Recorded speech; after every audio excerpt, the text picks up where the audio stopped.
بسم الله الرحمن الرحيم. ألف لام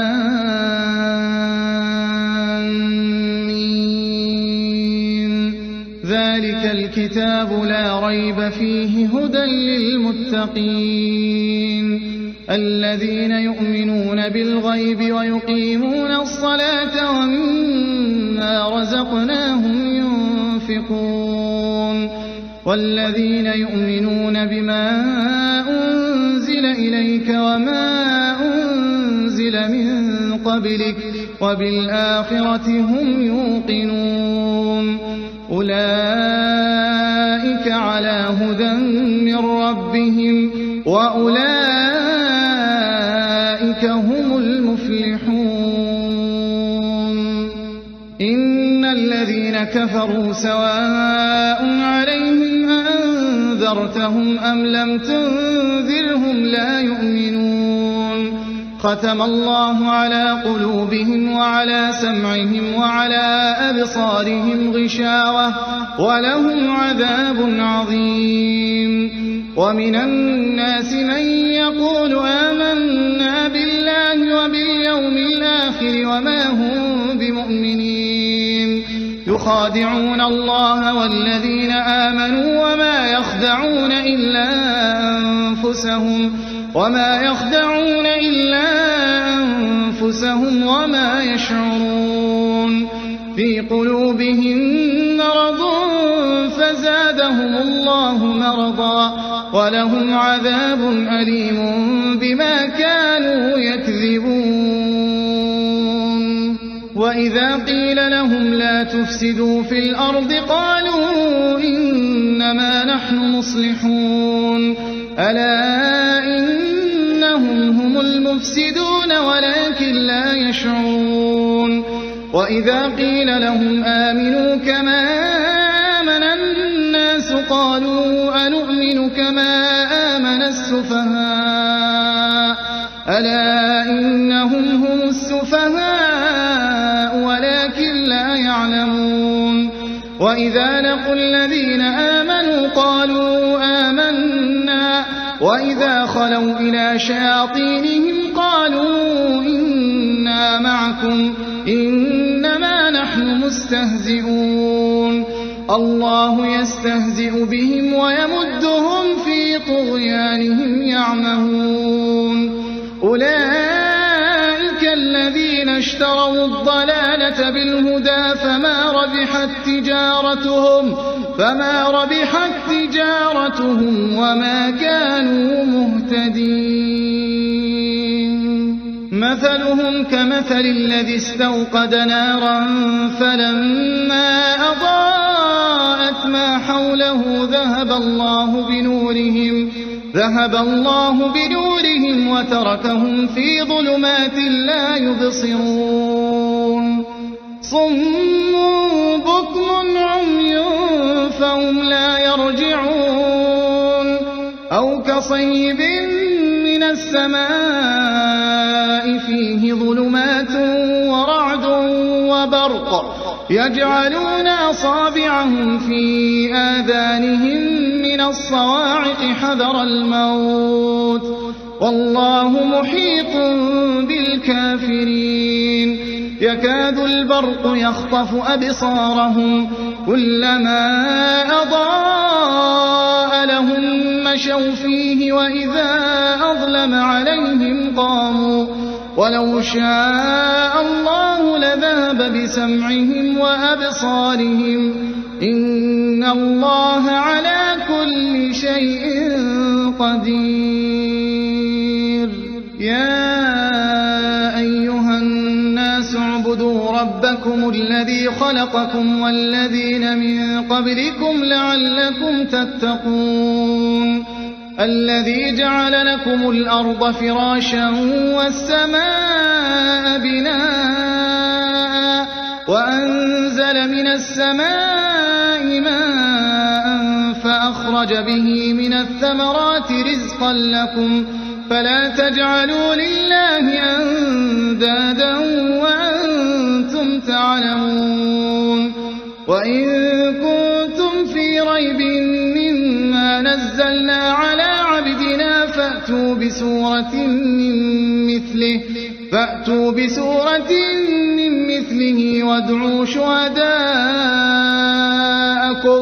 وادعوا شهداءكم من دون الله إن كنتم صادقين فإن لم تفعلوا ولن تفعلوا فاتقوا النار التي وقودها الناس والحجارة أعدت للكافرين وبشر الذين آمنوا وعملوا الصالحات أن لهم جنات تجري من تحتها الأنهار كلما رزقوا منها من ثمرة رزقا قالوا هذا الذي رزقنا من قبل وأتوا به متشابها ولهم فيها أزواج مطهرة وهم فيها خالدون إن الله لا يستحيي أن يضرب مثلا ما بعوضة فما فوقها فأما الذين آمنوا فيعلمون أنه الحق من ربهم وأما الذين كفروا فيقولون ماذا أراد الله بهذا مثلا يضل به كثيرا ويهدي به كثيرا وما يضل به إلا الفاسقين الذين ينقضون عهد الله من بعد ميثاقه ويقطعون ما أمر الله به أن يوصل ويفسدون في الأرض أولئك هم الخاسرون كيف تكفرون بالله وكنتم أمواتا فأحياكم ثم يميتكم ثم يحييكم ثم إليه ترجعون هو الذي خلق لكم ما في الأرض جميعا ثم استوى إلى السماء فسواهن 7 سماوات وهو بكل شيء عليم وإذ قال ربك للملائكة إني جاعل في الأرض خليفة قالوا أتجعل فيها من يفسد فيها ويسفك الدماء ونحن نسبح بحمدك ونقدس لك قال إني أعلم ما لا تعلمون وعلم آدم الأسماء كلها ثم عرضهم على الملائكة فقال أنبئوني بأسماء هؤلاء إن كنتم صادقين قالوا سبحانك لا علم لنا إلا ما علمتنا إنك أنت العليم الحكيم قال يا آدم أنبئهم بأسمائهم فلما أنباهم بأسمائهم قال ألم أقل لكم إني أعلم غيب السماوات والأرض وأعلم ما تبدون وما كنتم تكتمون وإذ قلنا للملائكة اسجدوا لآدم فسجدوا إلا إبليس أبى واستكبر وكان من الكافرين وقلنا يا آدم اسكن أنت وزوجك الجنة وكلا منها رغدا حيث شئتما ولا تقربا هذه الشجرة فتكونا من الظالمين فأزلهما الشيطان عنها فأخرجهما مما كانا فيه وقلنا اهبطوا بعضكم لبعض عدو ولكم في الأرض مستقر ومتاع إلى حين فتلقى آدم من ربه كلمات فتاب عليه إنه هو التواب الرحيم قلنا اهبطوا منها جميعا فإما يأتينكم مني هدى فمن تبع هداي فلا خوف عليهم ولا هم يحزنون والذين كفروا وكذبوا بآياتنا أولئك أصحاب النار هم فيها خالدون يا بني إسرائيل اذكروا نعمتي التي أنعمت عليكم وأوفوا بعهدي أوف بعهدكم وإياي فارهبون وآمنوا بما أنزلت مصدقا لما معكم ولا تكونوا أول كافر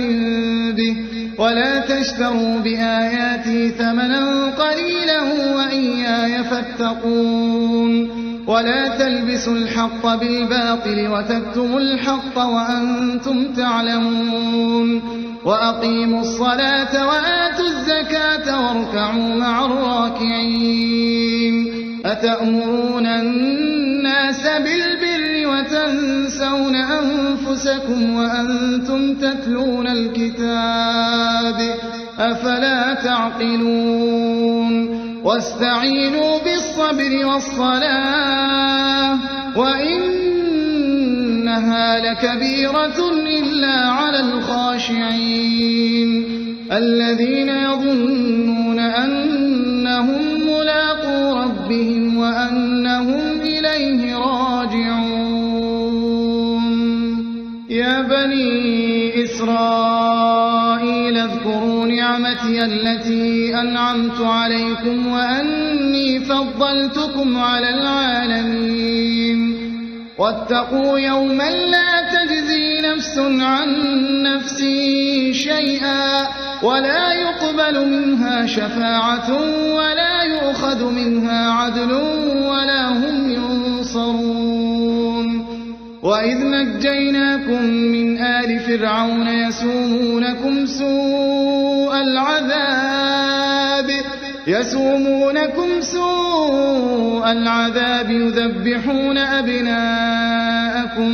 يذبحون أبناءكم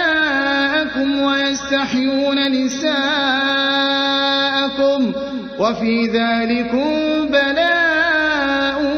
من ربكم عظيم وإذ فرقنا بكم البحر فأنجيناكم وأغرقنا آل فرعون وأنتم تنظرون وإذ واعدنا موسى 40 ليلة ثم اتخذتم العجل من بعده وأنتم ظالمون ثم عفونا عنكم من بعد ذلك لعلكم تشكرون وإذ آتينا موسى الكتاب والفرقان لعلكم تهتدون وإذ قال موسى لقومه يا قوم إنكم ظلمتم أنفسكم باتخاذكم العجل فتوبوا إلى بارئكم فاقتلوا أنفسكم ذلكم خير لكم عند بارئكم فتاب عليكم إنه هو التواب الرحيم وإذ قلتم يا موسى لن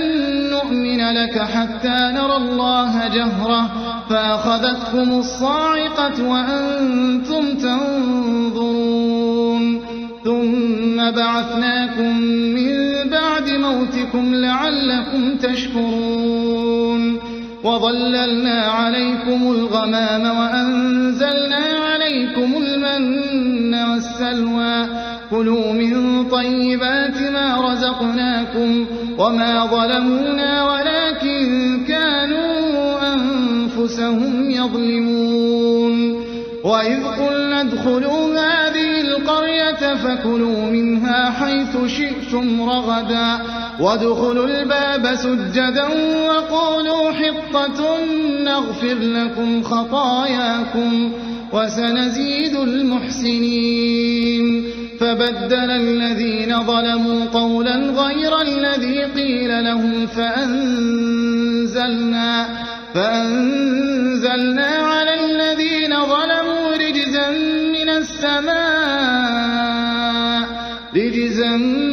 من السماء بما كانوا يفسقون وإذ استسقى موسى لقومه فقلنا اضرب بعصاك الحجر فانفجرت منه 12 عينا قد علم كل أناس مشربهم كلوا واشربوا من رزق الله ولا تعثوا في الأرض مفسدين وإذ قلتم يا موسى لن نصبر على طعام واحد فادع لنا ربك يخرج لنا مما تنبت الأرض من بقلها وقثائها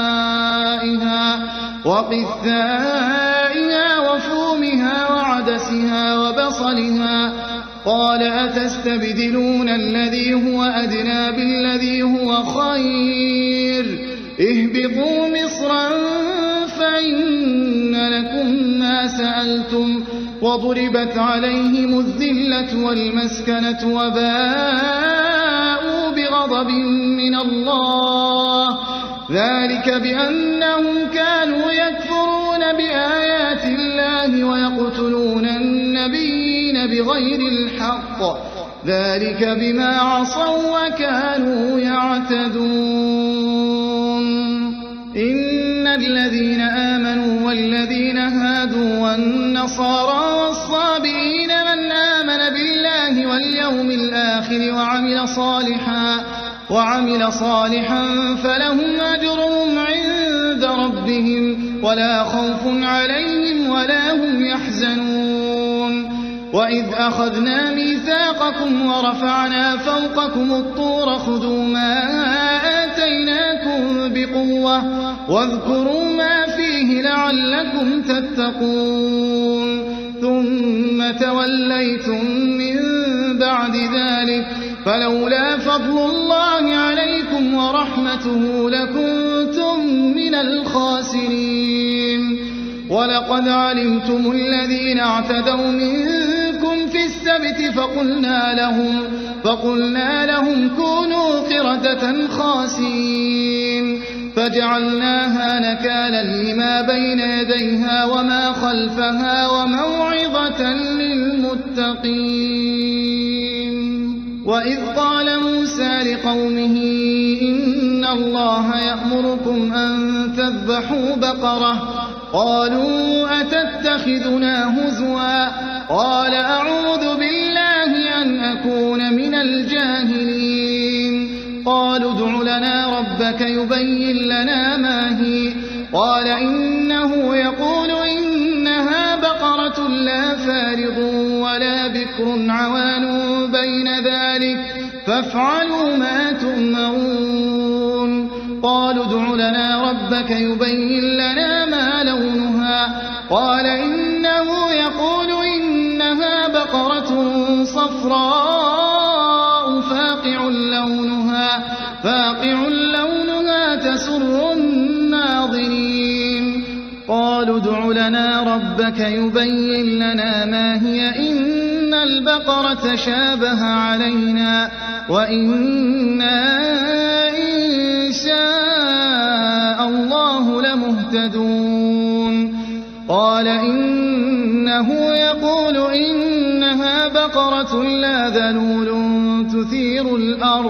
تثير الأرض ولا تسقي الحرث مسلمة لا شية فيها قالوا الآن جئت بالحق فذبحوها وما كادوا يفعلون وإذ قتلتم نفسا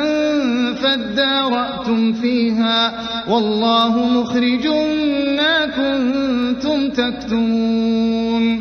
فقلنا اضربوه ببعضها كذلك يحيي الله الموتى ويريكم آياته لعلكم تعقلون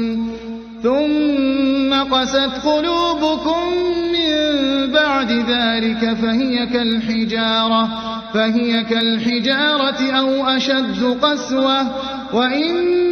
من الحجارة لما يتفجر منه الأنهار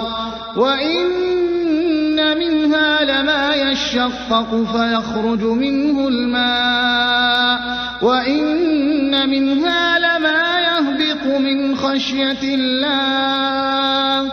وما الله بغافل عما تعملون أفتطمعون أن يؤمنوا لكم وقد كان فريق منهم يسمعون كلام الله ثم يحرفونه من بعد ما عقلوه وهم يعلمون وإذا لقوا الذين آمنوا قالوا آمنا وإذا خلا بعضهم إلى بعض قالوا أتحدثونهم بما فتح الله عليكم ليحاجوكم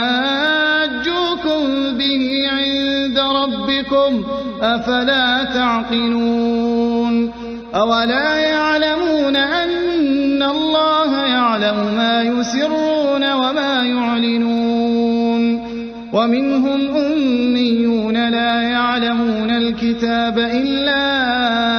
أماني وإن هم إلا يظنون فويل للذين يكتبون الكتاب بأيديهم ثم يقولون هذا من عند الله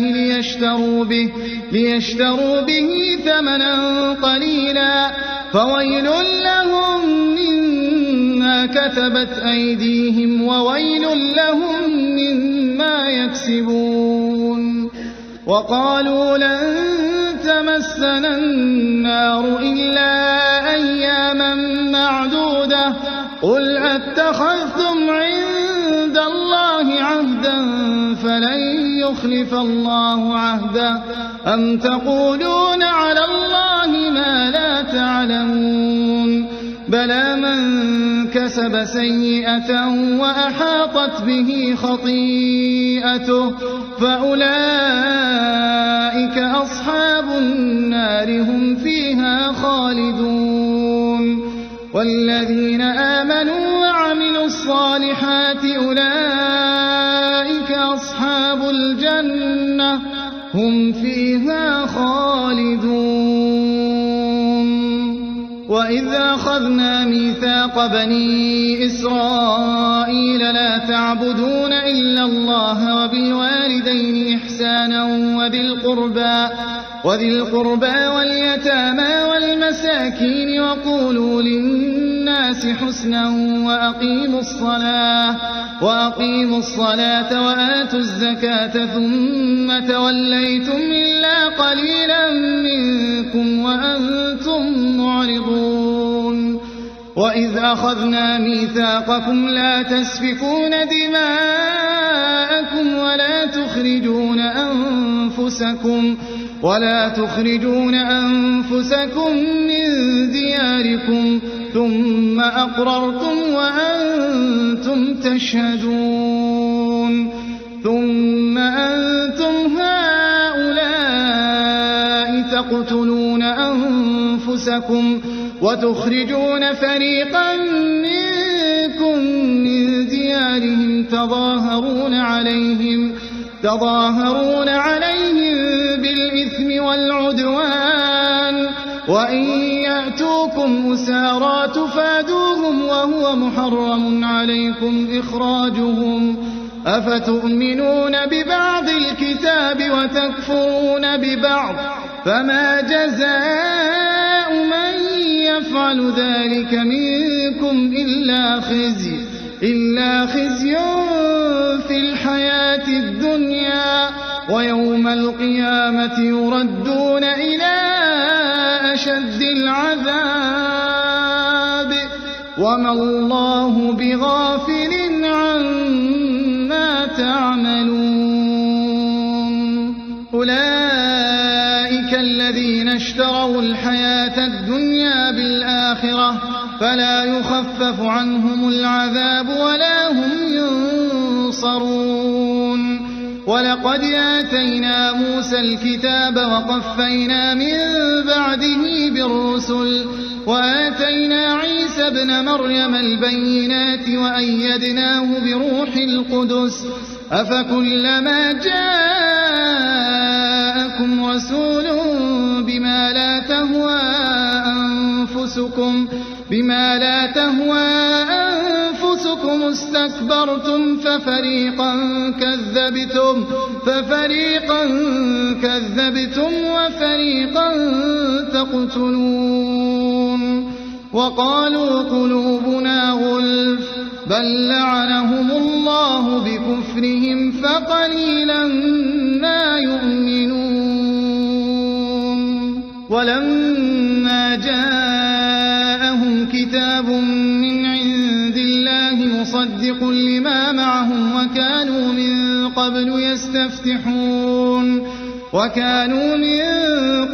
يستفتحون على الذين كفروا فلما جاءهم ما عرفوا كفروا به فلعنة الله على الكافرين بئس ما اشتروا به أنفسهم أن يكفروا بما أنزل الله بغيا أن ينزل الله من فضله على من يشاء من عباده فباءوا بغضب على غضب وللكافرين عذاب مهين وإذا قيل لهم آمنوا بما أنزل الله قالوا نؤمن بما أنزل علينا ويكفرون بما وراءه وهو الحق مصدقا لما معهم قل فلم تقتلون أنبياء الله من قبل إن كنتم مؤمنين ولقد جاءكم موسى بالبينات ثم اتخذتم العجل من بعده وأنتم ظالمون وإذا أخذنا ميثاقكم ورفعنا فوقكم الطور خذوا ما آتيناكم بقوة واسمعوا قالوا سمعنا وعصينا وأشربوا في قلوبهم العجل بكفرهم قل بئس ما يأمركم به إيمانكم إن كنتم مؤمنين قل إن كانت لكم الدار الآخرة عند الله خالصة من دون الناس فتمنوا الموت إن كنتم صادقين ولن يتمنوه أبدا بما قدمت أيديهم والله عليم بالظالمين ولتجدنهم أحرص الناس على حياة ومن الذين أشركوا يود أحدهم لو يعمر 1000 سنة وما هو بمزحزحه من العذاب أن يعمر والله بصير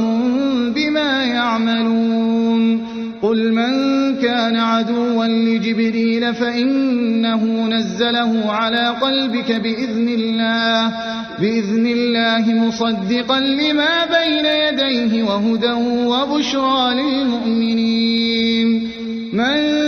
كان عدوا لله وملائكته ورسله وجبريل وميكال فإن الله عدو للكافرين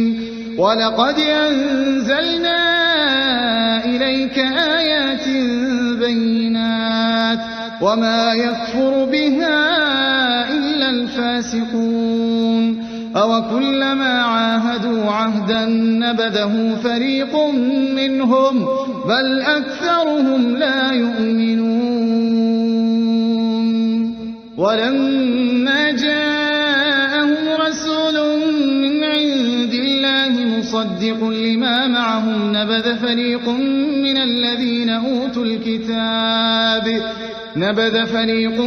الذين أوتوا الكتاب كتاب الله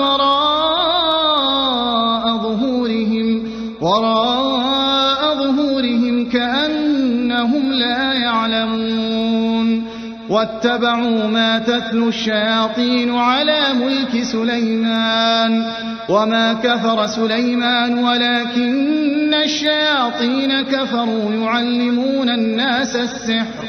يعلمون الناس السحر وما أنزل على الملكين ببابل هاروت وماروت وما يعلمان من أحد حتى يقولا إنما نحن فتنة فلا تكفر فيتعلمون منهما ما يفرقون به بين المرء وزوجه وما هم بضارين به من أحد إلا بإذن الله ويتعلمون ما يضرهم ولا ينفعهم ولقد علموا لمن اشتراه ما له في الآخرة من خلاق ولبئس ما شروا به أنفسهم لو كانوا يعلمون ولو أنهم آمنوا واتقوا لمثوبة من عند الله خير لو كانوا يعلمون يا أيها الذين آمنوا لا تقولوا راعنا وقولوا انظرنا واسمعوا وللكافرين عذاب أليم ما يود الذين كفروا من أهل الكتاب ولا المشركين أن ينزل عليكم من خير من ربكم والله يختص برحمته من يشاء والله ذو الفضل العظيم ما ننسخ من آية أو ننسها نأت بخير منها أو مثلها ألم تعلم أن الله على كل شيء قدير ألم تعلم أن الله له ملك السماوات والأرض وما لكم من دون الله من ولي ولا نصير أم تريدون أن تسألوا رسولكم كما سئل موسى من قبل ومن يتبدل الكفر بالإيمان فقد ضل سواء السبيل ود كثير من أهل الكتاب لو يردونكم من بعد إيمانكم كفارا حسدا من عند أنفسهم من بعد ما تبين لهم الحق فاعفوا واصفحوا حتى يأتي الله بأمره إن الله على كل شيء قدير وأقيموا الصلاة وآتوا الزكاة وما تقدموا لأنفسكم من خير تجدوه عند الله إن الله بما تعملون بصير وقالوا لن يدخل الجنة إلا من كان هودا أو نصارى تلك أمانيهم قل هاتوا برهانكم إن كنتم صادقين بلى من أسلم وجهه لله وهو محسن فله أجره عند ربه ولا خوف عليهم ولا هم يحزنون وقالت اليهود ليست النصارى على شيء وقالت النصارى ليست اليهود اليهود. وقالت النصارى ليست اليهود على شيء وهم يتلون الكتاب كذلك قال الذين لا يعلمون مثل قولهم فالله يحكم بينهم يوم القيامة فيما كانوا فيه يختلفون. ومن أظلم ممن منع مساجد الله أن يذكر فيها اسمه وسعى في خرابها أولئك ما كان لهم أن يدخلوها إلا خائفين لهم في الدنيا خزي ولهم في الآخرة عذاب عظيم. ولله المشرق والمغرب فأينما تولوا فثم وجه الله إن الله واسع عليم. وقالوا اتخذ الله ولدا سبحانه بل له ما في السماوات والأرض كل له قانتون بديع السماوات والأرض وإذا قضى أمرا فإنما يقول له كن فيكون. وقال الذين لا يعلمون لولا يكلمنا الله أو تأتينا آية كذلك قال الذين من قبلهم مثل قولهم تشابهت قلوبهم قد بينا الآيات لقوم يوقنون. إنا أرسلناك بالحق بشيرا ونذيرا ولا تسأل عن أصحاب الجحيم. ولن ترضى عنك اليهود ولا النصارى حتى تتبع ملتهم قل إن هدى الله هو الهدى ولئن اتبعت أهواءهم بعد الذي جاءك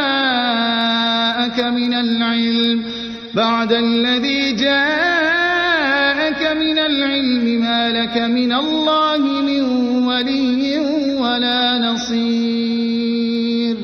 الذين آتيناهم الكتاب يتلونه حق تلاوته أولئك يؤمنون به ومن يكفر به فأولئك هم الخاسرون. يا بني إسرائيل اذكروا نعمتي التي أنعمت عليكم وأني فضلتكم على العالمين. واتقوا يوما لا تجزي نفس عن نفس شيئا ولا يقبل منها عدل ولا تنفعها شفاعة ولا هم ينصرون. وإذ ابتلى إبراهيم ربه بكلمات فأتمهم قال إني جاعلك للناس إماما قال ومن ذريتي قال لا ينال عهد الظالمين. وإذ جعلنا البيت مثابة للناس وأمنا واتخذوا من مقام إبراهيم مصلى وعهدنا إلى إبراهيم وإسماعيل أن طهرا بيتي للطائفين والعاكفين والركع السجود. وإذ قال إبراهيم رب اجعل هذا بلدا آمنا وارزق أهله من الثمرات من آمن منهم بالله واليوم الآخر قال ومن كفر فأمتعه قليلا ثم أضطره إلى عذاب النار وبئس المصير. وإذ يرفع إبراهيم القواعد من البيت وإسماعيل ربنا تقبل منا إنك أنت السميع العليم ربنا واجعلنا مسلمين لك ومن ذريتنا أمة مسلمة لك وأرنا مناسكنا وتب علينا إنك أنت التواب الرحيم ربنا وابعث فيهم رسولا منهم يتلو عليهم آياتك ويعلمهم الكتاب والحكمة ويزكيهم إنك أنت العزيز الحكيم ومن يرغب عن ملة إبراهيم إلا من سفه نفسه ولقد اصطفيناه في الدنيا وإنه في الآخرة لمن الصالحين إذ قال له ربه أسلم قال أسلمت لرب العالمين ووصى بها إبراهيم بنيه ويعقوب يا بني إن الله اصطفى لكم الدين فلا تموتن إلا وأنتم مسلمون أم كنتم شهداء إذ حضر يعقوب الموت إذ قال لبنيه ما تعبدون من بعدي قالوا نعبد إلهك وإله آبائك إبراهيم وإسماعيل وإسحاق إلها واحدا ونحن له مسلمون تلك أمة قد خلت لها ما كسبت ولكم ما كسبتم ولا تسألون عما كانوا يعملون وقالوا كونوا هودا أو نصارى تهتدوا قل بل ملة إبراهيم حنيفا وما كان من المشركين قولوا آمنا بالله وما أنزل إلينا وما أنزل إلى إبراهيم وإسماعيل وإسحاق ويعقوب والأسباط وما أوتي موسى وعيسى وما أوتي النبيون من ربهم لا نفرق بين أحد منهم ونحن له مسلمون فإن آمنوا بمثل ما آمنتم به فقد اهتدوا وإن تولوا فإنما هم في شقاق فسيكفيكهم الله وهو السميع العليم صبغة الله ومن أحسن من الله صبغة ونحن له عابدون قل أتحاجوننا في الله وهو ربنا وربكم ولنا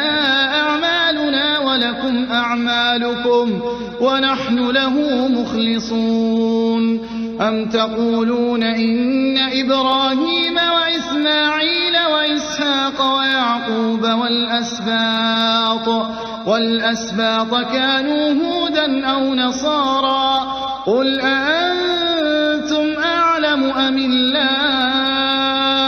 ومن أظلم ممن كتم شهادة عنده من الله وما الله بغافل عما تعملون تلك أمة قد خلت لها ما كسبت ولكم ما كسبتم ولا تسألون عما كانوا يعملون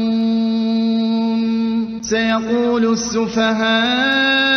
من الناس الناس ما ولاهم عن قبلتهم التي كانوا عليها قل لله المشرق والمغرب يهدي من يشاء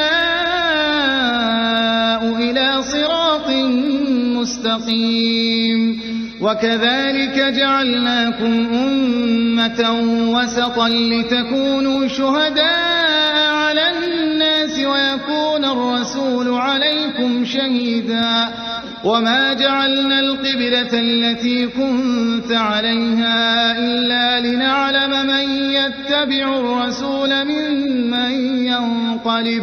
ممن ينقلب على عقبيه وإن كانت لكبيرة إلا على الذين هدى الله وما كان الله ليضيع إيمانكم إن الله بالناس لرؤوف رحيم قد نرى تقلب وجهك في السماء فلنولينك قبلة ترضاها فول وجهك شطر المسجد الحرام وحيث ما كنتم فولوا وجوهكم شطره وإن الذين أوتوا الكتاب ليعلمون أنه الحق من ربهم وما الله بغافل عما يعملون ولئن أتيت الذين أوتوا الكتاب بكل آية ما تبعوا قبلتك وما أنت بتابع قبلتهم وما بعضهم بتابع قبلة بعض ولئن اتبعت أهواءهم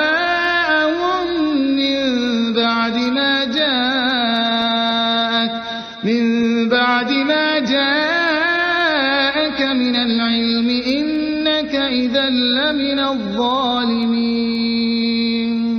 الذين آتيناهم الكتاب يعرفونه كما يعرفون أبناءهم وإن فريقا منهم ليكتمون الحق وهم يعلمون الحق من ربك فلا تكونن من الممترين ولكل وجهة هو موليها فاستبقوا الخيرات أينما تكونوا يأت بكم الله جميعا إن الله على كل شيء قدير ومن حيث خرجت فول وجهك شطر المسجد الحرام وإنه للحق من ربك وما الله بغافل عما تعملون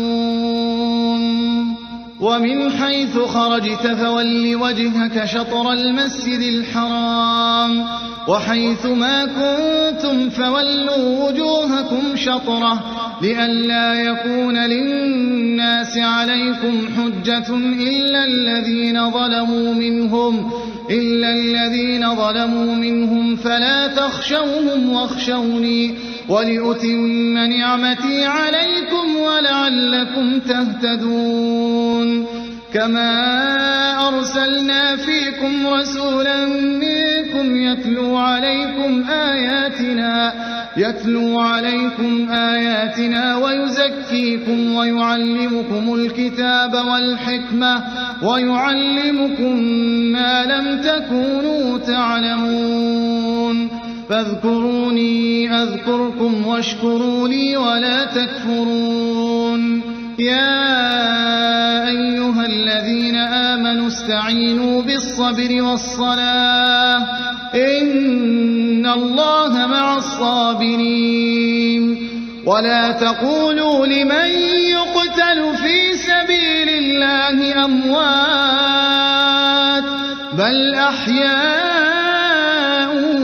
ولكن لا تشعرون ولنبلونكم بشيء من الخوف والجوع ونقص من الأموال والأنفس والثمرات وبشر الصابرين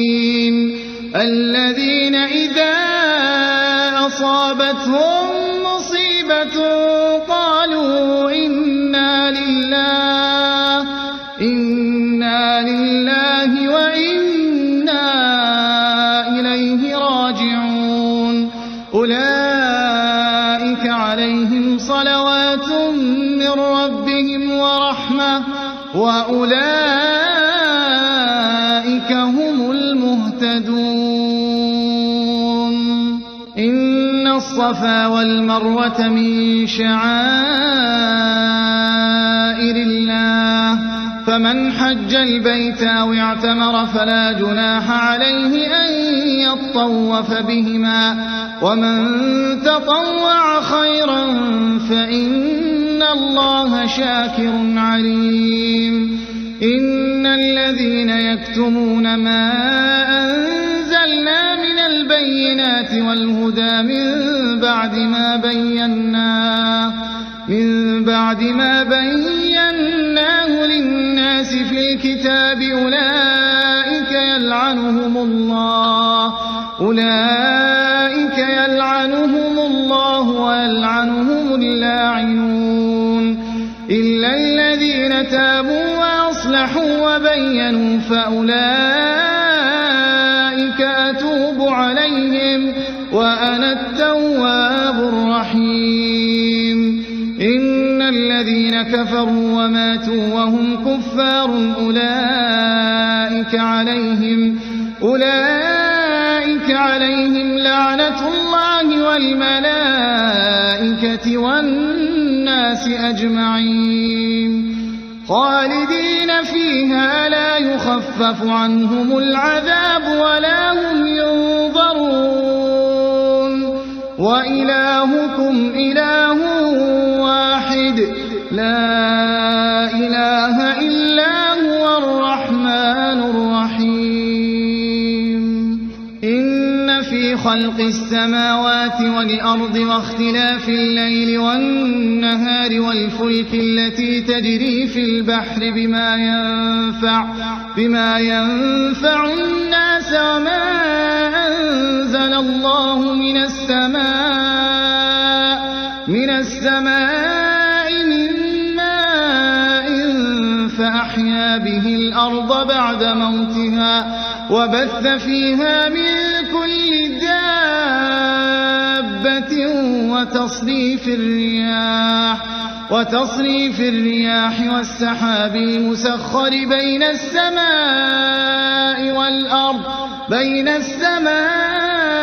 والأرض لآيات لقوم يعقلون ومن الناس من يتخذ من دون الله أندادا يحبونهم كحب الله والذين آمنوا أشد حبا لله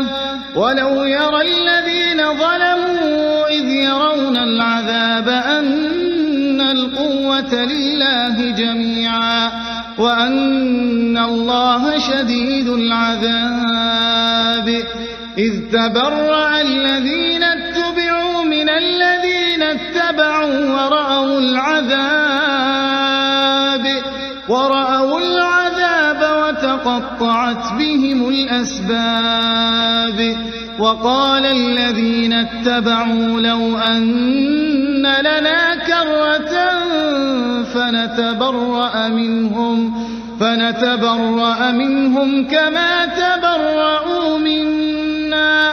كذلك يريهم الله أعمالهم حسرات عليهم وما هم بخارجين من النار يا أيها الناس كلوا مما في الأرض حلالا طيبا ولا تتبعوا خطوات الشيطان إنه لكم عدو مبين إنما يأمركم بالسوء والفحشاء وأن تقولوا على الله ما لا تعلمون وإذا قيل لهم اتبعوا ما أنزل الله قالوا بل نتبع ما ألفينا عليه آباءنا أولو كان آباؤهم لا يعقلون شيئا ولا يهتدون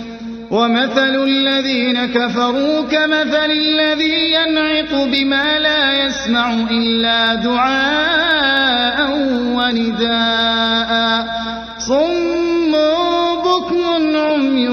فهم لا يعقلون يا أيها الذين آمنوا كلوا من طيبات ما رزقناكم واشكروا لله إن كنتم إياه تعبدون إنما حرم عليكم الميتة والدم ولحم الخنزير وما أهل به لغير الله فمن اضطر غير باغ ولا عاد فلا إثم عليه إن الله غفور رحيم إن الذين يكتمون ما أنزل الله من الكتاب ويشترون به ثمنا قليلا أولئك ما يأكلون في بطونهم إلا النار ولا يكلمهم الله يوم القيامة ولا يزكيهم ولهم عذاب أليم أولئك الذين اشتروا الضلالة بالهدى والعذاب بالمغفرة فما أصبرهم على النار ذلك بأن الله نزل الكتاب بالحق وإن الذين اختلفوا في الكتاب لفي شقاق بعيد ليس البر أن تولوا وجوهكم قبل المشرق والمغرب ولكن البر من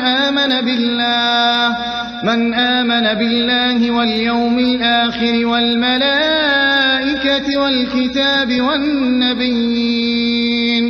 والنبيين وآتى المال على حبه ذوي القربى واليتامى والمساكين وابن السبيل والسائلين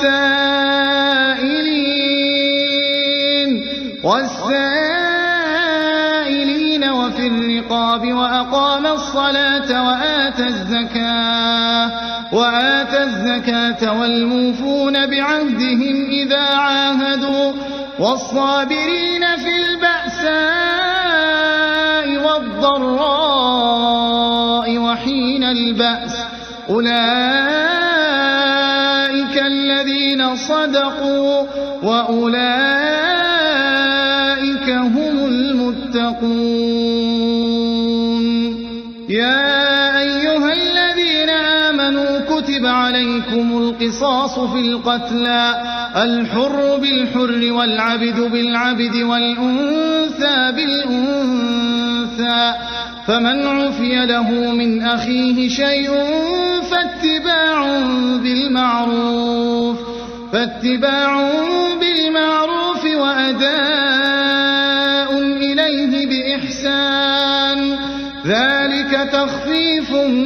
من ربكم ورحمة فمن اعتدى بعد ذلك فله عذاب أليم ولكم في القصاص حياة يا أولي الألباب لعلكم تتقون كتب عليكم إذا حضر أحدكم الموت إن ترك خيرا الوصية للوالدين والأقربين بالمعروف حقا على المتقين فمن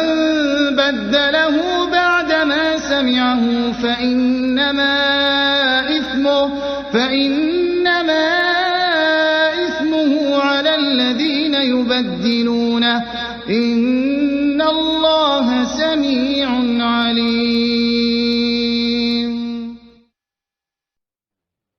فمن خاف من موص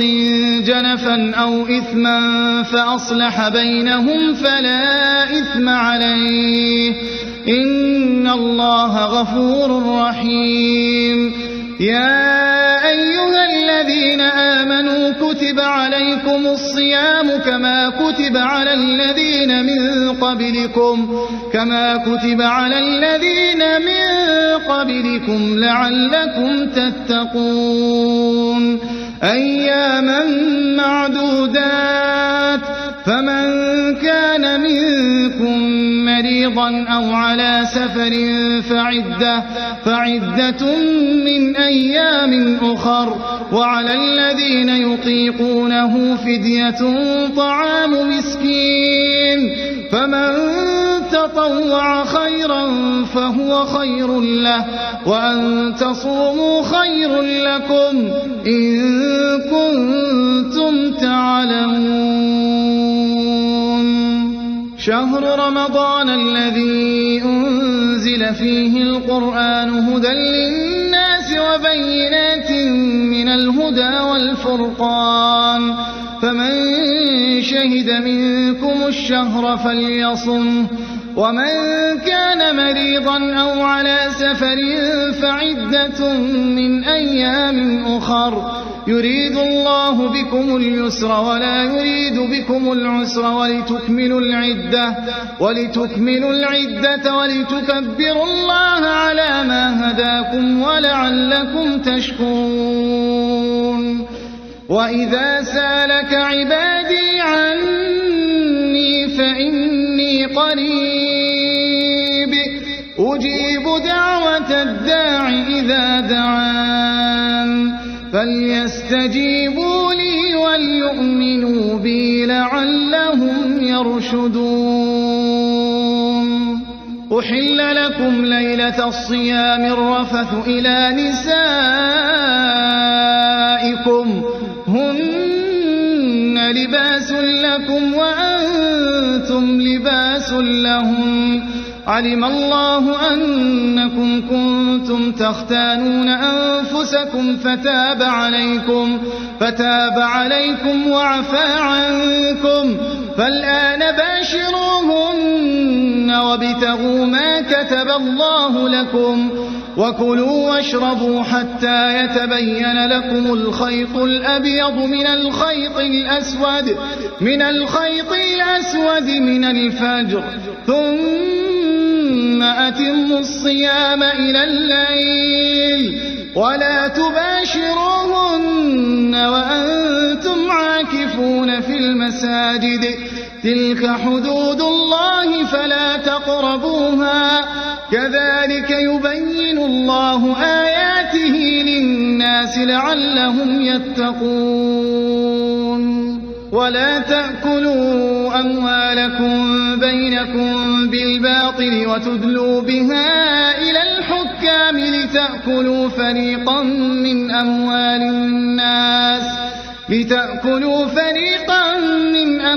الناس بالإثم وأنتم تعلمون. يسألونك عن الأهلة قل هي مواقيت للناس والحج، وليس البر بأن تأتوا البيوت من ظهورها ولكن البر من اتقى، وأتوا البيوت من أبوابها واتقوا الله لعلكم تفلحون. وقاتلوا في سبيل الله الذين يقاتلونكم ولا تعتدوا إن الله لا يحب المعتدين. واقتلوهم حيث ثقفتموهم وأخرجوهم من حيث أخرجوكم، والفتنة أشد من القتل، ولا تقاتلوهم عند المسجد الحرام حتى يقاتلوكم فيه، فإن قاتلوكم فاقتلوهم، كذلك جزاء الكافرين. فإن انتهوا فإن الله غفور رحيم. وقاتلوهم حتى لا تكون فتنة ويكون الدين لله، فإن انتهوا فلا عدوان إلا على الظالمين. الشهر الحرام بالشهر الحرام والحرمات قصاص، فمن اعتدى عليكم فاعتدوا عليه بمثل ما اعتدى عليكم، واتقوا الله واعلموا أن الله مع المتقين. وأنفقوا في سبيل الله ولا تلقوا بأيديكم إلى التهلكة وأحسنوا إن الله يحب المحسنين. وأتموا الحج والعمرة لله، فإن أحصرتم فما استيسر من الهدي، ولا تحلقوا رؤوسكم حتى يبلغ الهدي محله، فمن كان منكم مريضا أو به أذى من رأسه ففدية من صيام أو صدقة أو نسك، فإذا أمنتم فمن تمتع بالعمرة إلى الحج فما استيسر من الهدي، فمن لم يجد فصيام 3 أيام في الحج وسبعة إذا رجعتم، تلك 10 كاملة، ذلك لمن لم يكن أهله حاضر المسجد الحرام. واتقوا الله واعلموا أن الله شديد العقاب. الحج أشهر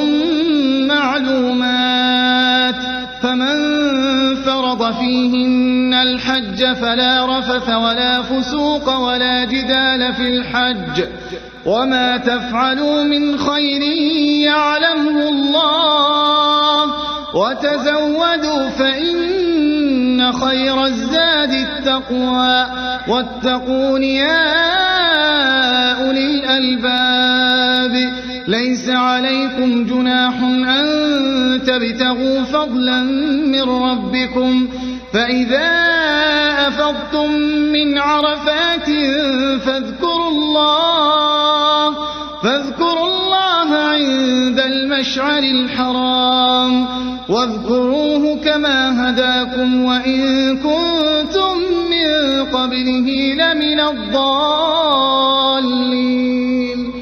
ثم أفيضوا من حيث أفاض الناس واستغفروا الله إن الله غفور رحيم.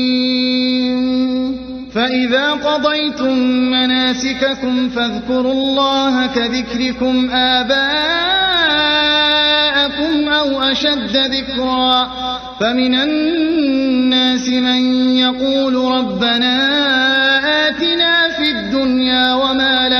وما له في الآخرة من خلاق، ومنهم من يقول ربنا آتنا في الدنيا حسنة وفي الآخرة حسنة وقنا عذاب النار. أولئك لهم نصيب مما كسبوا والله سريع الحساب. واذكروا الله في أيام معدودات، فمن تعجل في يومين فلا إثم عليه، ومن تأخر فلا إثم عليه لمن اتقى. واتقوا الله واعلموا أنكم إليه تحشرون. ومن الناس من يعجبك قوله في الحياة الدنيا ويشهد الله على ما في قلبه وهو ألد الخصام. وإذا تولى سعى في الأرض ليفسد فيها ويهلك الحرث والنسل والله لا يحب الفساد. وإذا قيل له اتق الله أخذته العزة بالإثم فحسبه جهنم ولبئس المهاد. ومن الناس من يشري نفسه ابتغاء مرضات الله والله رؤوف بالعباد. يا أيها الذين آمنوا ادخلوا في السلم كافة ولا تتبعوا خطوات الشيطان إنه لكم عدو مبين. فإن زللتم من بعد ما جاءتكم البينات فاعلموا أن الله عزيز حكيم. هل ينظرون إلا أن يأتيهم الله في ظلل من الغمام والملائكة وقضي الأمر وإلى الله ترجع الأمور. سل بني إسرائيل كم آتيناهم من آية بينة ومن يبدل نعمة الله من بعد ما جاءته فإن الله شديد العقاب. زين للذين كفروا الحياة الدنيا ويسخرون من الذين آمنوا والذين اتقوا فوقهم يوم القيامة والله يرزق من يشاء بغير حساب. كان الناس أمة واحدة فبعث الله النبيين مبشرين ومنذرين وأنزل معهم الكتاب بالحق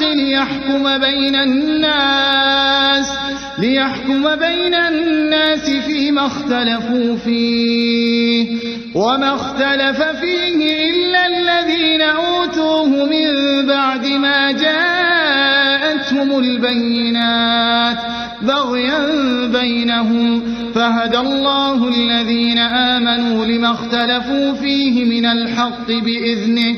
والله يهدي من يشاء إلى صراط مستقيم. أم حسبتم أن تدخلوا الجنة ولما يأتكم مثل الذين خلوا من قبلكم مستهم البأساء والضراء وزلزلوا حتى يقول الرسول والذين آمنوا معه متى نصر الله ألا إن نصر الله قريب. يسألونك ماذا ينفقون قل ما أنفقتم من خير فللوالدين والأقربين واليتامى والمساكين وابن السبيل وما تفعلوا من خير فإن الله به عليم. كتب عليكم القتال وهو كره لكم وعسى أن تكرهوا شيئا وهو خير لكم وعسى أن تحبوا شيئا وهو شر لكم والله يعلم وأنتم لا تعلمون. يسألونك عن الشهر الحرام قتال فيه قل قتال فيه كبير وصد عن سبيل الله وكفر به والمسجد الحرام وإخراج أهله منه أكبر عند الله والفتنة أكبر من القتل ولا يزالون يقاتلونكم حتى يردوكم عن دينكم إن استطاعوا ومن يرتدد منكم عن دينه فيمت وهو كافر فأولئك حبطت أعمالهم في الدنيا والآخرة وأولئك أصحاب النار هم فيها خالدون إن الذين آمنوا والذين هاجروا وجاهدوا في سبيل الله أولئك يرجون رحمة الله والله غفور رحيم يسألونك عن الخمر والميسر قل فيهما إثم كبير ومنافع للناس وإثمهما أكبر من نفعهما ويسألونك ماذا ينفقون قل العفو كذلك يبين الله لكم الآيات لعلكم تتفكرون في الدنيا والآخرة ويسألونك عن اليتامى قل إصلاح لهم خير وإن تخالطوهم فإخوانكم والله يعلم المفسد من المصلح ولو شاء الله لأعنتكم إن الله عزيز حكيم ولا تنكحوا المشركات حتى يؤمن ولأمة مؤمنة خير من مشركة ولو أعجبتكم ولا تنكحوا المشركين حتى يؤمنوا ولعبد مؤمن خير من مشرك ولو أعجبكم أولئك يدعون إلى النار والله يدعو إلى الجنة والمغفرة بإذنه ويبين آياته للناس لعلهم يتذكرون ويسألونك عن المحيض قل هو أذى فاعتزلوا النساء في المحيض ولا تقربوهن حتى يطهرن فإذا تطهرن فأتوهن من حيث أمركم الله إن الله يحب التوابين ويحب المتطهرين نساؤكم حرث لكم فأتوا حرثكم أنى شئتم وقدموا لأنفسكم واتقوا الله واعلموا أنكم ملاقوه وبشر المؤمنين ولا تجعلوا الله عرضة لأيمانكم أن تبروا وتتقوا وتصلحوا بين الناس والله سميع عليم لا يؤاخذكم الله باللغو في أيمانكم ولكن يؤاخذكم بما كسبت قلوبكم والله غفور حليم للذين يؤلون من نسائهم تربص 4 أشهر فإن فاءوا فإن الله غفور رحيم وإن عزموا الطلاق فإن الله سميع عليم والمطلقات يتربصن بأنفسهن 3 قروء ولا يحل لهن أن يكتمن ما خلق الله في أرحامهن إن كن يؤمن بالله واليوم الآخر وبعولتهن أحق بردهن في ذلك إن أرادوا إصلاحا ولهن مثل الذي عليهن بالمعروف وللرجال عليهن درجة والله عزيز حكيم الطلاق مرتان فإمساك بمعروف أو تسريح بإحسان ولا يحل لكم أن تأخذوا مما آتيتموهن شيئا إلا أن يخافا ألا يقيما حدود الله فإن خفتم ألا يقيما حدود الله فلا جناح عليهما فيما افتدت به تلك حدود الله فلا تعتدوها ومن يتعد حدود الله فأولئك هم الظالمون فإن طلقها فلا تحل له من بعد حتى تنكح زوجا غيره فإن طلقها فلا جناح عليهما أن يتراجعا إن ظنا أن يقيما حدود الله وتلك حدود الله يبينها لقوم يعلمون وإذا طلقتم النساء فبلغن أجلهن فأمسكوهن بمعروف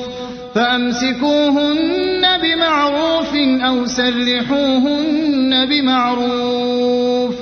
ولا تمسكوهن ضرارا لتعتدوا ومن يفعل ذلك فقد ظلم نفسه ولا تتخذوا آيات الله هزوا واذكروا نعمة الله عليكم وما أنزل عليكم من الكتاب والحكمة يعظكم به واتقوا الله واعلموا أن الله بكل شيء عليم وإذا طلقتم النساء فبلغن أجلهن فلا تعضلوهن أن ينكحن أزواجهن إذا تراضوا بينهم بالمعروف ذلك يوعظ به من كان منكم يؤمن بالله واليوم الآخر ذلكم أزكى لكم وأطهر والله يعلم وأنتم لا تعلمون والوالدات يرضعن أولادهن حولين كاملين لمن أراد أن يتم الرضاعة وعلى المولود له رزقهن وكسوتهن بالمعروف لا تكلف نفس إلا وسعها لا تضار والدة بولدها ولا مولود له بولده وعلى الوارث مثل ذلك فإن أرادا فصالا عن تراض منهما وتشاور فلا جناح عليهما وإن أردتم أن تسترضعوا أولادكم فلا جناح عليكم إذا سلمتم ما آتيتم بالمعروف واتقوا الله واعلموا أن الله بما تعملون بصير والذين يتوفون منكم ويذرون أزواجا يتربصن بأنفسهن 4 أشهر وعشرا فإذا بلغن أجلهن فلا جناح عليكم فيما فعلن في أنفسهن بالمعروف والله بما تعملون خبير ولا جناح عليكم فيما عرضتم به من خطبة النساء أو أكننتم في أنفسكم علم الله أنكم ستذكرونهن ولكن لا تواعدوهن سرا إلا أن تقولوا قولا معروفا ولا تعزموا عقدة النكاح حتى يبلغ الكتاب أجله واعلموا أن الله يعلم ما في أنفسكم فاحذروه واعلموا أن الله غفور حليم. لا جناح عليكم إن طلقتم النساء ما لم تمسوهن أو تفرضوا لهن فريضة ومتعوهن على الموسع قدره وعلى المقتر قدره متاعا بالمعروف حقا على المحسنين. وإن طلقتموهن من قبل أن تمسوهن وقد فرضتم لهن فريضة فنصف ما فرضتم إلا أن يعفون أو يعفو الذي بيده عقدة النكاح وأن تعفوا أقرب للتقوى ولا تنسوا الفضل بينكم إن الله بما تعملون بصير. حافظوا على الصلوات والصلاة الوسطى وقوموا لله قانتين. فإن خفتم فرجالا أو ركبانا فإذا أمنتم فاذكروا الله كما علمكم ما لم تكونوا تعلمون. والذين يتوفون منكم ويذرون أزواجا وصية لأزواجهم متاعا إلى الحول غير إخراج فإن خرجن فلا جناح عليكم فيما فعلن في أنفسهن من معروف والله عزيز حكيم. وللمطلقات متاع بالمعروف حقا على المتقين. كذلك يبين الله لكم آياته لعلكم تعقلون. ألم تر إلى الذين خرجوا من ديارهم وهم ألوف حذر الموت فقال لهم الله موتوا ثم أحياهم إن الله لذو فضل على الناس ولكن أكثر الناس لا يشكرون. وقاتلوا في سبيل الله واعلموا أن الله سميع عليم. من ذا الذي يقرض الله قرضا حسنا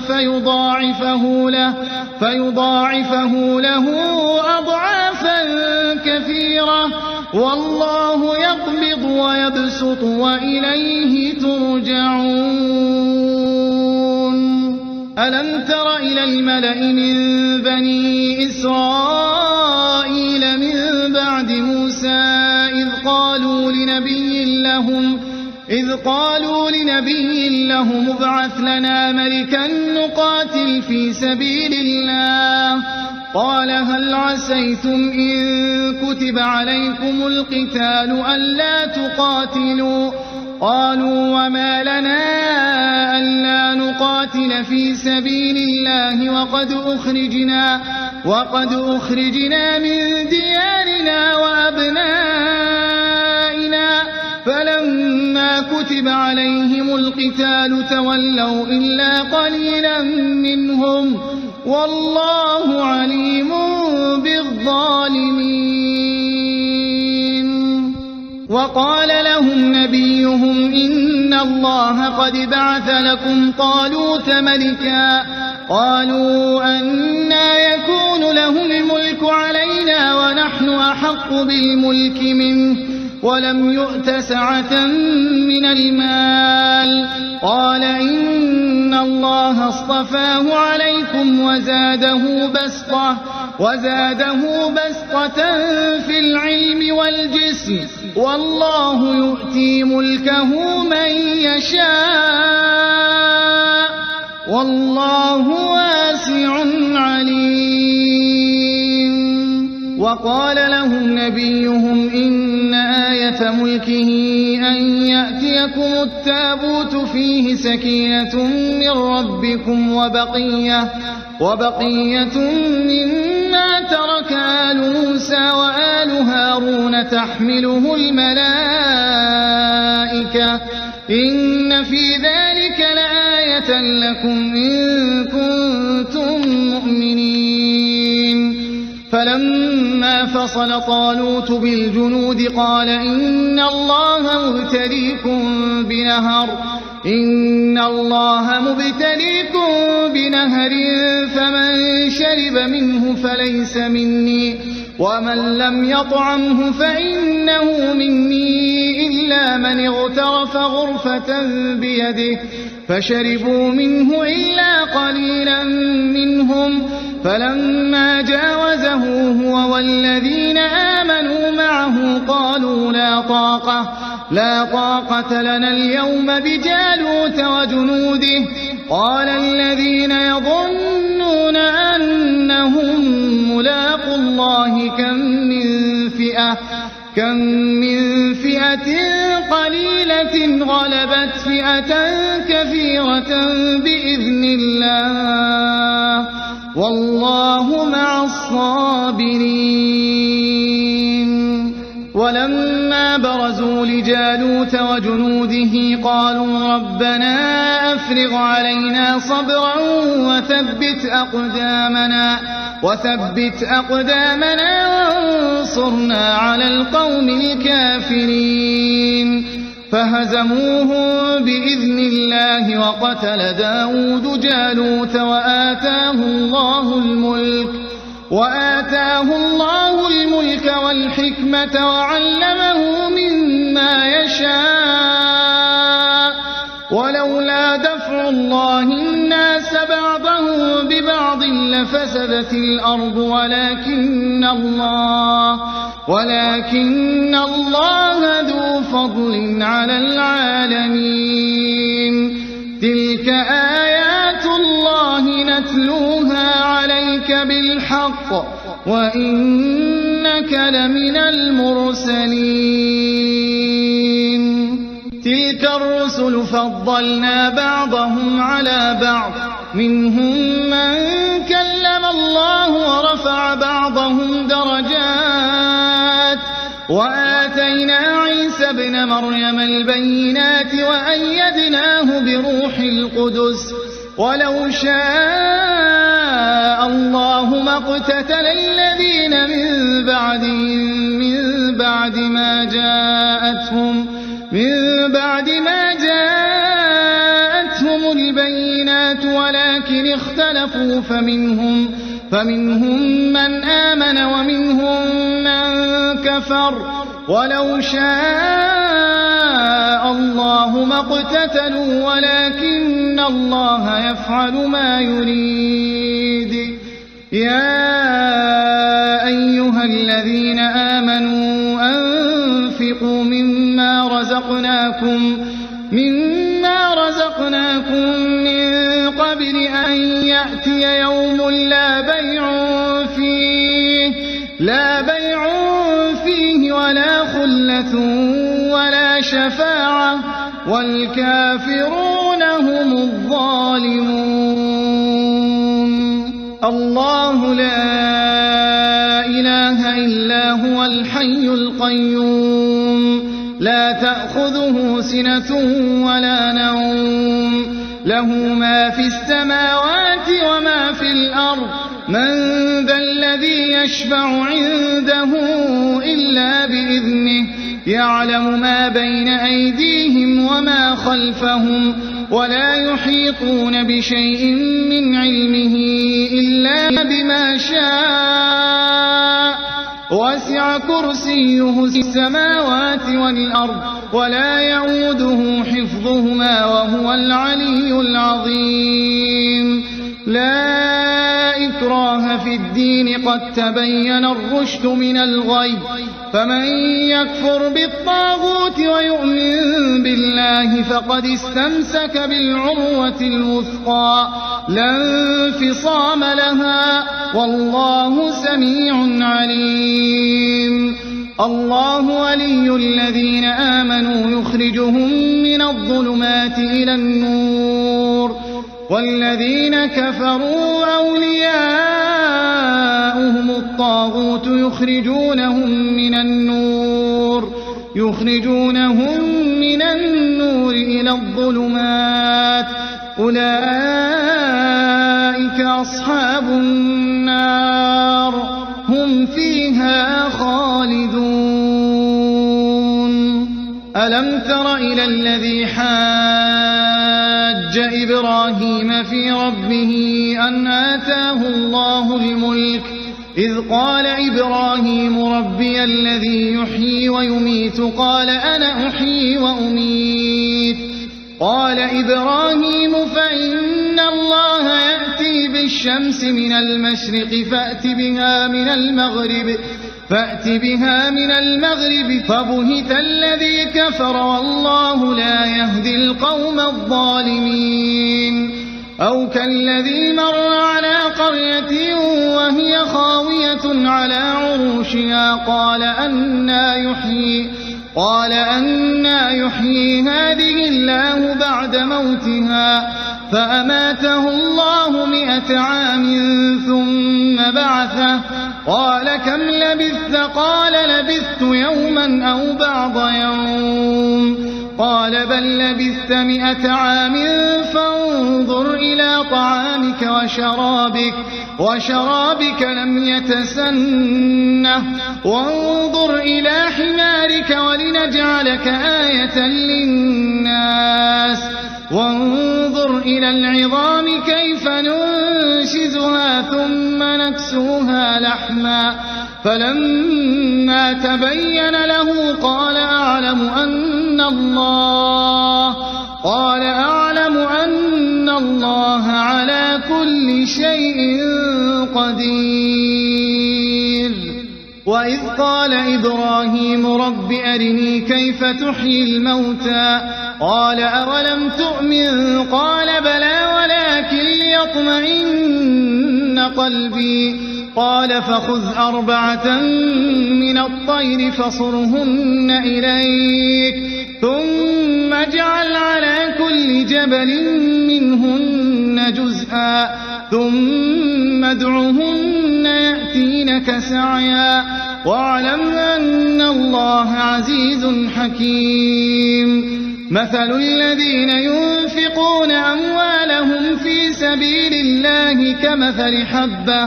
كمثل حبة أنبتت 7 سنابل في كل سنبلة 100 حبة والله يضاعف لمن يشاء والله واسع عليم الذين ينفقون أموالهم في سبيل الله ثم لا يتبعون ما أنفقوا منا ولا أذى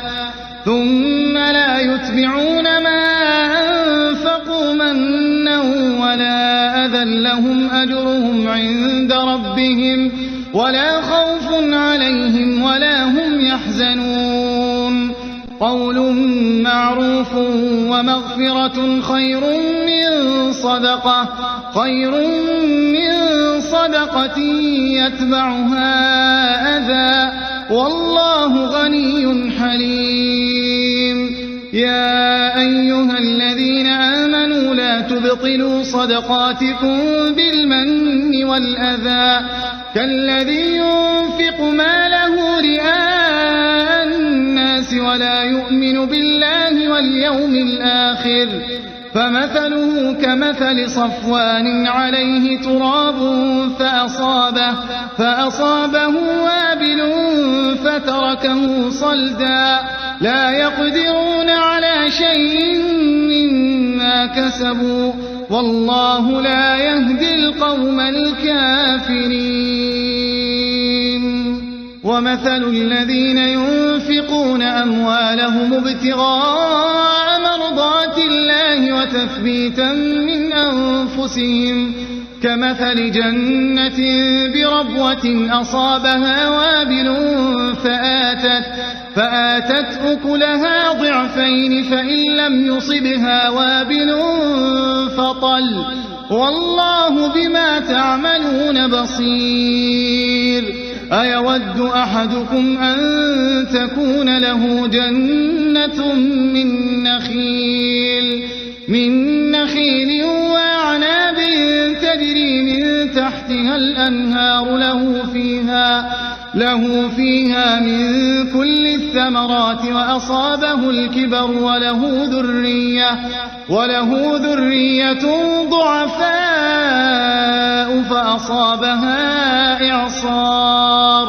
فأصابها إعصار فيه نار فاحترقت كذلك يبين الله لكم الآيات لعلكم تتفكرون يا أيها الذين آمنوا أنفقوا من طيبات ما كسبتم ومما أخرجنا لكم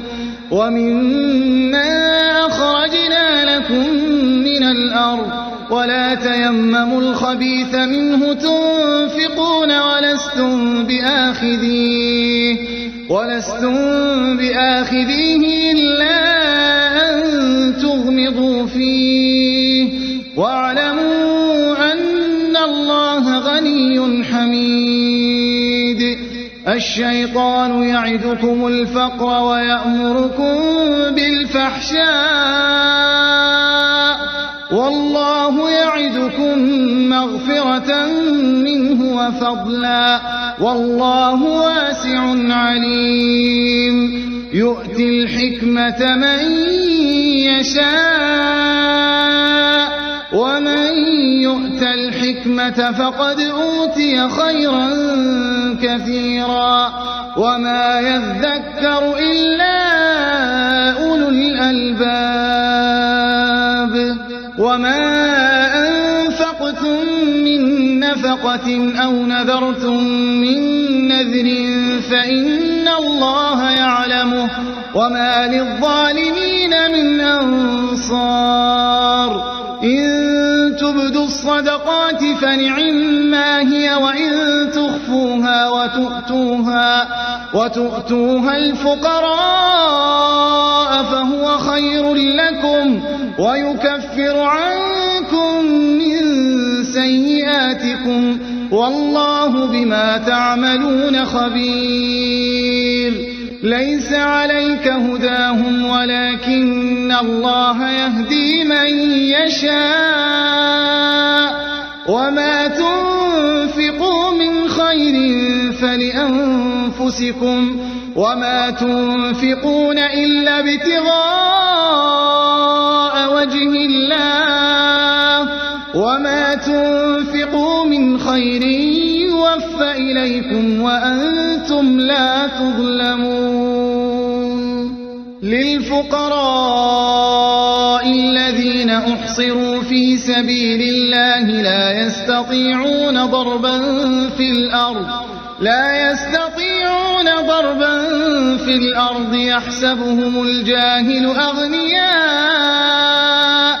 يحسبهم الجاهل أغنياء من التعفف تعرفهم بسيماهم لا يسألون الناس إلحافا وما تنفقوا من خير فإن الله به عليم الذين ينفقون أموالهم بالليل والنهار سرا وعلانية فلهم أجرهم عند ربهم ولا خوف عليهم ولا هم يحزنون الذين يأكلون الربا لا يقومون إلا كما يقوم الذي يتخبطه الشيطان من المس ذلك بأنهم قالوا إنما البيع مثل الربا وأحل الله البيع وحرم الربا فمن جاءه موعظة من ربه فانتهى فله ما سلف وأمره إلى الله ومن عاد فأولئك أصحاب النار هم فيها خالدون يمحق الله الربا ويربي الصدقات والله لا يحب كل كفار أثيم إن الذين آمنوا وعملوا الصالحات وأقاموا الصلاة وآتوا الزكاة لهم أجرهم عند ربهم ولا خوف عليهم ولا هم يحزنون يا أيها الذين آمنوا اتقوا الله وذروا ما بقي من الربا إن كنتم مؤمنين فإن لم تفعلوا فأذنوا بحرب من الله ورسوله وإن تبتم فلكم رؤوس أموالكم لا تظلمون ولا تظلمون وإن كان ذو عسرة فنظرة إلى ميسرة وأن تصدقوا خير لكم إن كنتم تعلمون واتقوا يوما ترجعون فيه إلى الله ثم توفى كل نفس ما كسبت وهم لا يظلمون يا أيها الذين آمنوا إذا تداينتم بدين إلى أجل مسمى فاكتبوه وليكتب بينكم كاتب بالعدل ولا يأب كاتب أن يكتب كما علمه الله فليكتب وليملل الذي عليه الحق وليتق الله ربه ولا يبخس منه شيئا فإن كان الذي عليه الحق سفيها أو ضعيفا أو لا يستطيع أن يمل هو فليملل وليه بالعدل واستشهدوا شهيدين من رجالكم فإن لم يكونا رجلين فرجل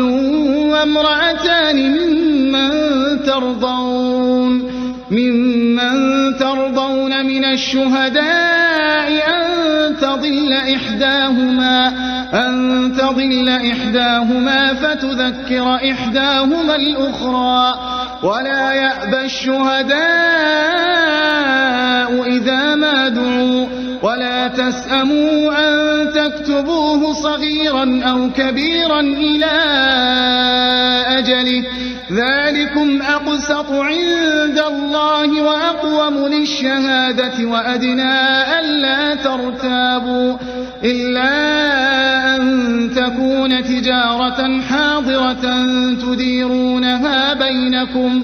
فليس عليكم جناح ألا تكتبوها وأشهدوا إذا تبايعتم ولا يضار كاتب ولا شهيد وإن تفعلوا فإنه فسوق بكم واتقوا الله ويعلمكم الله والله بكل شيء عليم وإن كنتم كنتم على سفر ولم تجدوا كاتبا فرهان مقبوضة فإن أمن بعضكم بعضا فليؤدي الذي اؤتمن أمانته وليتق الله ربه ولا تكتموا الشهادة ومن يكتمها فإنه آثم قلبه والله بما تعملون عليم لله ما في السماوات وما في الأرض وإن تبدوا ما في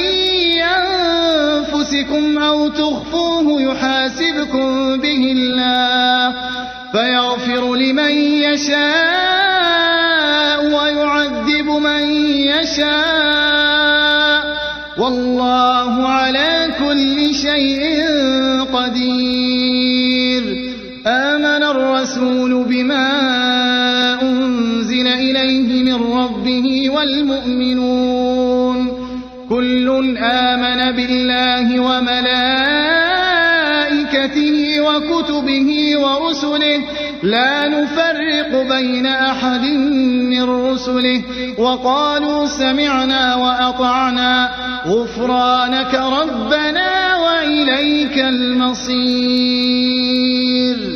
لا يكلف الله نفسا إلا وسعها لها ما كسبت وعليها ما اكتسبت ربنا لا تؤاخذنا